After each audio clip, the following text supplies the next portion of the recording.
Hello, my name is Al Freeman, Director of Schools for Lutheran Schools of the Missouri District, and I'm here with Bill Cochran. Bill is joining us to talk about strategic planning for Lutheran schools. We're doing a series on board development and effective school boards at Lutheran schools. So this is one in a series that goes along with that program. Bill is former director of Lutheran schools nationally. He's served as an education executive and school principal in several different locations and has years of experience in board training, board development, obviously overseeing schools, helping schools, and sustainability and growth of our Lutheran schools. So we're incredibly blessed to have Bill with us today, speaking in this episode on strategic planning. Bill, it's all yours. Strategic planning is one of the components that we used in our funding academy. And so this PowerPoint was developed through that.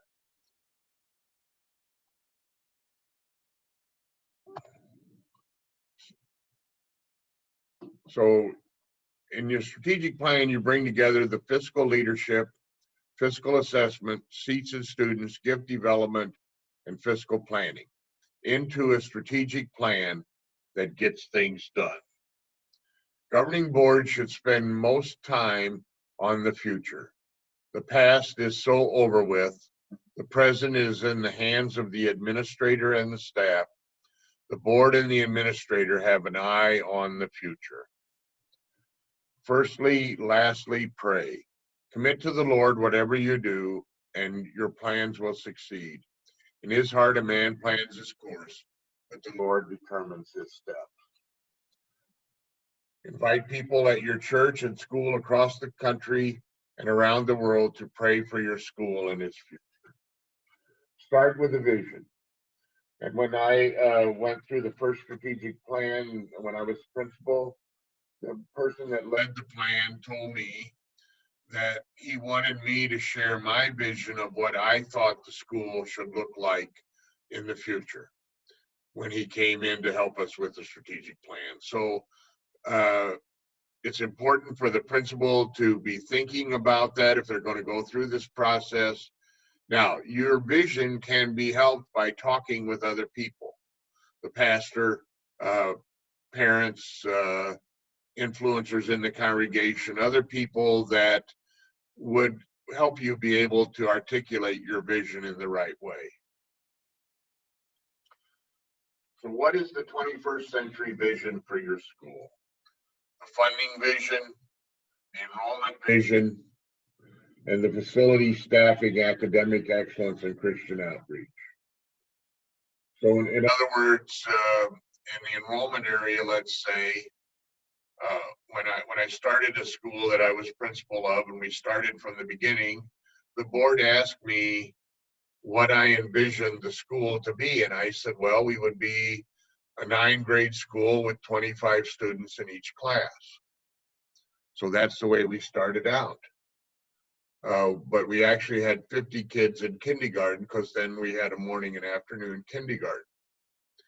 Well, the next year, all 50 of those kids wanted to come to the 1st grade. But our vision was we had to adjust our vision based on that. So then that all played into also, what's the building going to look like in the future? What's the staffing going to look like? Are we going to be able to afford it? And obviously with our enrollment based on 25 students in a class, we were able to afford that class. So we had that. But anyway, that's what you should be thinking about. Now, if your school only has 5 kids in kindergarten and your vision for enrollment in the future is 25 kids in a class, then part of this vision would be, how do we make that happen? So that's all part of that stuff. So I asked a tough question, so thank you later. If something doesn't change, then where will our school be in whatever year that is? Is the preferred future condition? If not, then what is the preferred future condition? The vision. So you have to be thinking about that. And obviously, My school was brand new, so I didn't have a history. But most schools have a history of what's gone on. And a lot of schools are smaller than they were 20 years ago. So what does that mean? And I know we did this with a high school meeting one time where I had the first Heartland Summit, it was called. And the principal of the high school was lamenting the fact that the Lutheran schools were declining in enrollment. So therefore his enrollment was going down. But what came out of that meeting was the thought about, well, maybe we should do some marketing to the community. And they did, and their enrollment went up because of that. So that's all part of this visioning process. Challenges to a 21st century vision. Stuck on the 20th century vision or the 19th century vision. We still tie our horse to the hitching post out front, even though there are no more horses. The 20th century funding plan. Are we still funding the school like we did in the 20th century? Inadequate information for forward-thinking decision-making. And inadequate two-way communication with owners and customers. People who choose your school because it thinks they meet their needs. I've learned over the years that a lot of people, even Lutherans, are not sending their kids to a Lutheran school because it's a Lutheran school. They're sending them there because of what they think your school can do for their child to develop them as they grow older.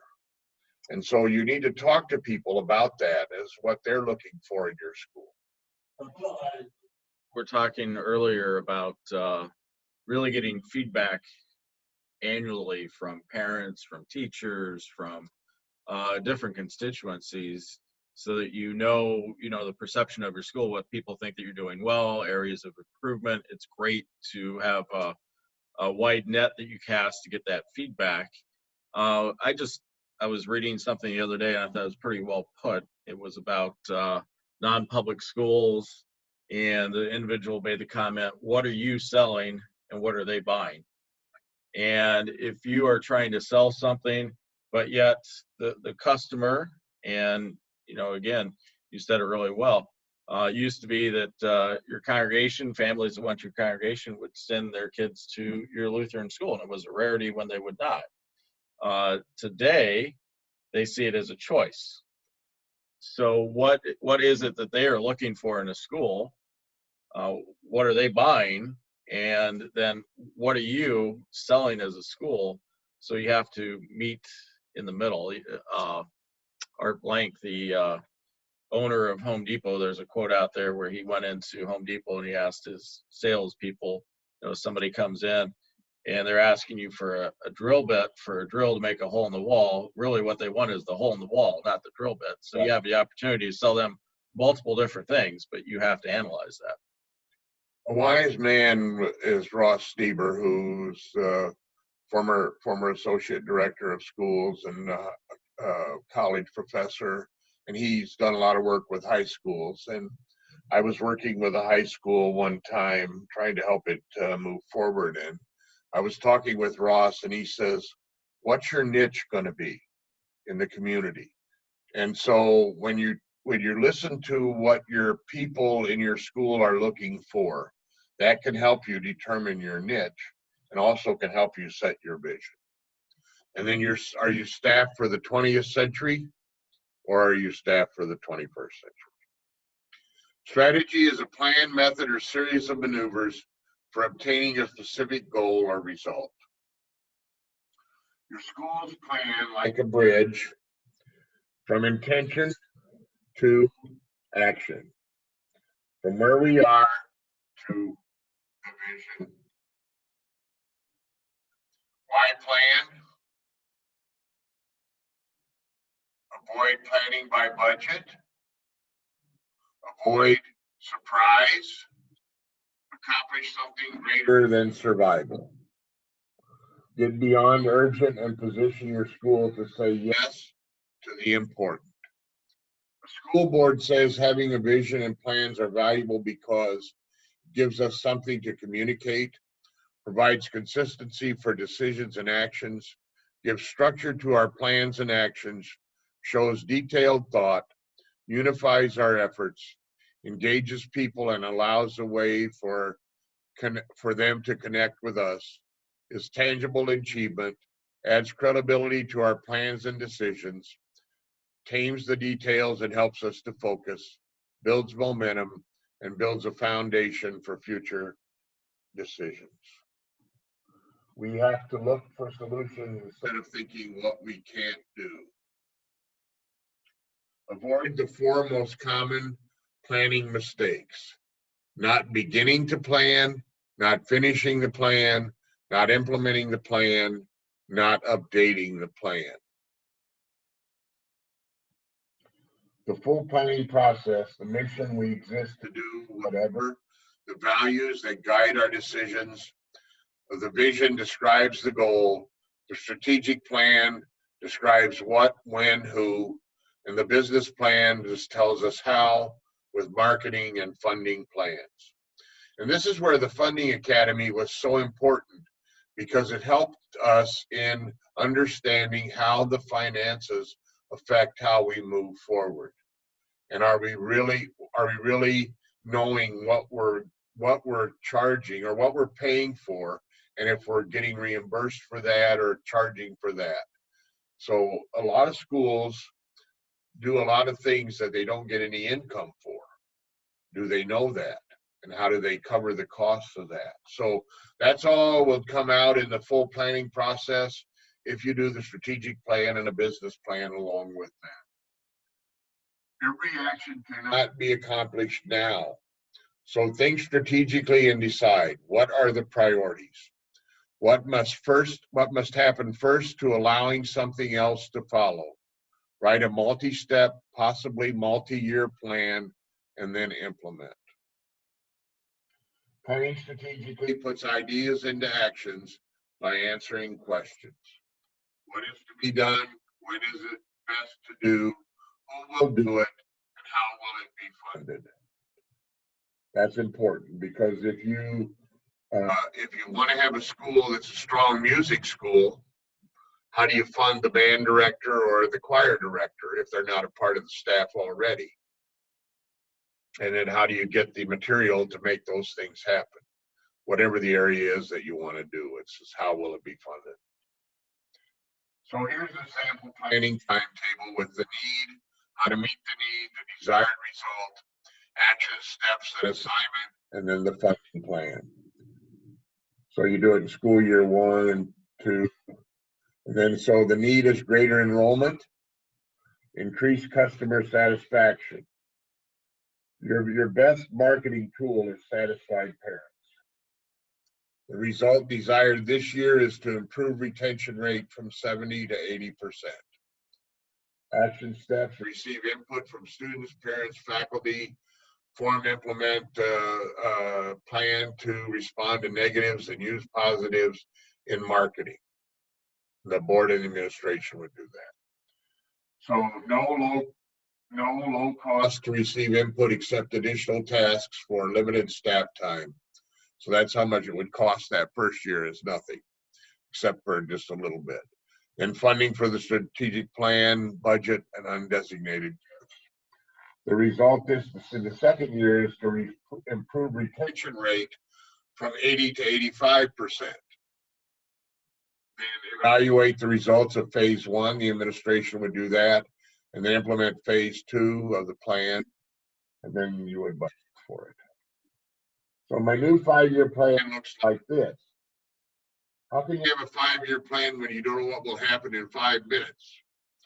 We have this in that room now. Bad timing. Shoo. So Dilbert is correct. Plans are just plans. They will change for a good reason. Only the Lord knows the future. Update the plans. Plans will change, so encourage flexibility. New needs, new opportunities, new resources, new challenges will appear. Actions are accomplished. Review the plan and add actions. Evaluate the process. Are actions accomplishing what was intended? Remain focused on the vision. Real life planning is thinking strategically. Situation, a new school, the vision preschool to grade 5. Currently, we have preschool to grade 3. Preschool and kindergarten are filled. Elementary grade enrollment is lower than indicated by feasibility study. There are empty seats. So here's a business plan example. We have empty elementary grade seats that need to be filled. How to meet the need, discover the answer to why do we have open seats. Answer, why do we have open seats? So you do the answer to that. And survey current families, preschool families, talk with families who have not enrolled, and then there's not a funding plan for that. So we have learned that parents of students were very happy with the school, but then from outside, the school was perceived as inferior because it charged the least tuition in the area. Parents wanted their children to experience Christian education during their middle school years. Our school was to end with grade 5. So that's what we learned when we did the study. So here's another example. Enrollment lower than expected or needed. Add grades 6 to 8. Increased enrollment at all grade levels. Prepare and present proposals to the school board, council, the voters, principal and school board and chair responsible for that. Major need, 3 more classrooms, or more classrooms in 3 school years. None needed for the proposal. Capital campaign needed for classroom construction. Operation of new classrooms from school and church budgets. So that's an example. The results, enrollment increased, classes filled at all levels, waiting lists formed at entrance points. And here's some recommended reading that you can look at to help with strategic planning. So that's pretty much just an overview of it. Again, my recommendation, if a school really, church or school really wanted to do a strategic plan, that they bring in somebody from the outside to help them with this. There's a lot of resources that are out there. A lot of resources that can come in. One of the key elements I think you hit on there as well is reaching out to ask people the questions. You know, reaching out, well, why are you not continuing on? You have to ask the tough questions, and then you have to get the answers to the tough questions. So you have to figure that out. So the surveys, you know, asking, I always like to say in the business world, I talk about an iron diamond. I think it fits our schools as well. The customers, the owners, the employees, and I think we forget a lot of times about the community. You know, you hit on it there where the community said, oh, well, they're an inferior school because the tuition's not high enough. Well, you need to analyze the community as well and the feeling, the attitude, because that can give you a lot of feedback that is preventing you from being a school of excellence or being recognized by the community as such. So get the feedback. Yeah, when we started our school that I was the first principal of, our tuition was higher than the established Lutheran school that was 2 miles away. But because of the perception of the curriculum and stuff that we were doing, in 5 years, our school passed that school as the largest school in the district. So it was important to have that vision and that plan to make that happen. Now, I don't know if the Missouri district has people on staff that can do strategic planning. We have some people that we can deploy to help with strategic planning. Someone like Bill Cochran, we might recommend from time to time. There are others too that we can give names of for strategic planning process, or at least, you know, give you some ideas. Or we're always good at finding individuals as well. And this is an area where you will probably have to pay some money for the person to come in and do that, because it's going to take some time and so.